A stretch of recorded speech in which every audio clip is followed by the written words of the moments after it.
রাতের বৃষ্টিতে কাঁপতে কাঁপতে ছোট্ট রাহুল মায়ের নিথর দেহের পাশে বসেছিল। হাসপাতাল তাকে ফিরিয়ে দিয়েছে, টাকা ছিল না। সেই রাতেই রাহুল বুঝেছিল গরিব হওয়া মানে শুধু কষ্ট নয়, অনেক সময় স্বপ্ন হারানাও।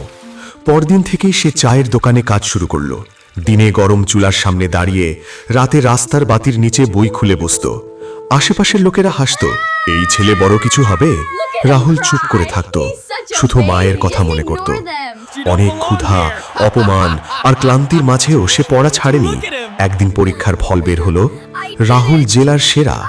বছর কয়েক পর সেই রাহুলই একজন বড় অফিসার হয়ে ফিরে এলো নিজের এলাকায়।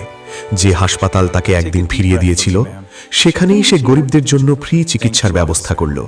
শেষে রাহুল শুধু একটা কথাই বলেছিল, আমি হেরিনি, কারণ আমি থামিনি। শিক্ষা, পরিশ্রম আর ধৈর্য থাকলে সবচেয়ে অন্ধকার রাতও